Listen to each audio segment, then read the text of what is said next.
তো নিউ ইয়ারের ব্লগটা আমি শুরু করলাম বিছানার থেকেই। তো তার আগের দিনে আমি ভেবেছিলাম এটা ব্লগ বানাবো, তো সেটা বানানো হয়নি কোনো কারণবশত, তাই টুকটাক করে ভিডিও করেছিলাম। তো কিন্তু আজকে বছরের শুরুর দিনে আজকে তো ব্লগটা করতেই হবে, তাহলে আবার যখন 2027 সাল পড়বে তো আজকের দিনে ভিডিওটা দেখতে পারবো। তো চলো। আর আমার বর এমন একজন ব্যক্তি যে আমি সকাল 10টায় ঘুম থেকে উঠি বা 9টায় উঠি বা 12টায় বা 6টায়, যখনই উঠি না কেন আমাকে কখনোই কোনো কিছু বলে না বা এত দেরিতে ওঠো কেন। তখন কিন্তু মোটামুটি 9টা বাজছিল আমি উঠেছি। সারা বছর তো তাড়াতাড়ি উঠতে হয়, তাই বছরের শুরুতে আমি দেরিতে উঠেছি। তো চলো যাই হোক, তো আমার ছেলেরা ঘুমোচ্ছে এখন, ভাবছি উঠে কি করব, আজকে সারা দিন কোথায় যাব, কি করব, কি খাবো, এইসবই ভাবছিলাম। তো সবার প্রথমে উঠে আগে স্নান করে নিয়েছি, একবারে কাজ কমপ্লিট করে নিয়েছি, চারজনই একদম ফ্রেশ হয়ে গিয়েছি। তো দেখো ঠান্ডা লেগে গেছে এখানে এসে, কারণ কদিন ধরে আমি মানে জলটা হঠাৎ করে চেঞ্জ হলো, ওখানে কুচবিহারে গেলাম ঠান্ডা, এখানে আসলাম এখানে জলটা মানে ওয়েদারটা ডিসব্যালেন্সের জন্য ঠান্ডা লেগে গেছে। তো চলো যাই হোক, কোনো ব্যাপার না। তো তারপরে এখানে চলে আসলাম একটু টিফিন করতে। তো সকালে আজকে খেয়েছিলাম আমরা রুটি খেয়েছিলাম, আমরা 3জন রুটি খেয়েছিলাম, আর বড় ছেলে খেয়েছিল পরোটা। কিন্তু ওই যে সামনে, তার আগে দেখো জিলাপিগুলো এত সুন্দর লাগছিল দেখতে।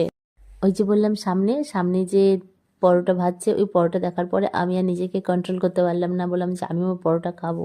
তো আমি এক পিস নিলাম, ওখান থেকে আমি আর বর একটু একটু করে নিয়েছি। আর এই যে রসমালাইটা দেখো, ক্যামেরাটা একদম মুখের সামনে ধরেছিলাম, কেমন দেখাচ্ছে, তো চলে যাই হোক। আর রসমালাইটা খেতে আমার খুব ভালো লাগে। আর এই রসগোল্লা ওই দাদা আমাদেরকে খাইয়েছিল নিউ ইয়ার বলে। তো যেহেতু আমি যখনই নাটাবাড়ি আসি তো আমি ওনার দোকানেই আমি টিফিনটা করি। আর তো তারপরে এসেছিলাম ফল কিনতে।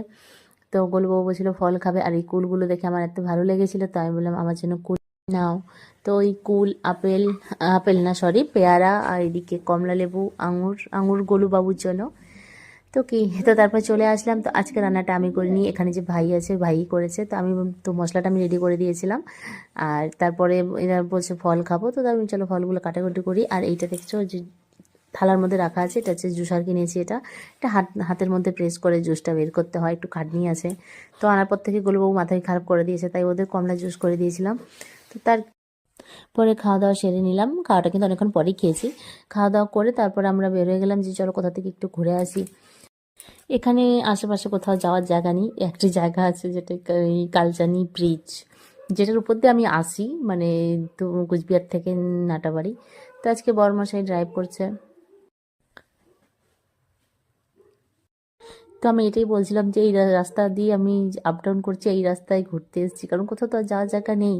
তো চলো একটুখানি ড্রাইভও হয়ে গেল পরে, কারণ গাড়িটা আমার কাছে থাকে, আমিই চালাই। ওর হচ্ছে গাড়িটা চালানো হয় না বেশি, তাই তাই ওর একটু চালানো হয়ে যাবে। আর এদিকে রোদটা পড়ছিল ফেসে, এত সুন্দর ভিডিওটা মানে যেন আরো বেশি ভালো লাগছে।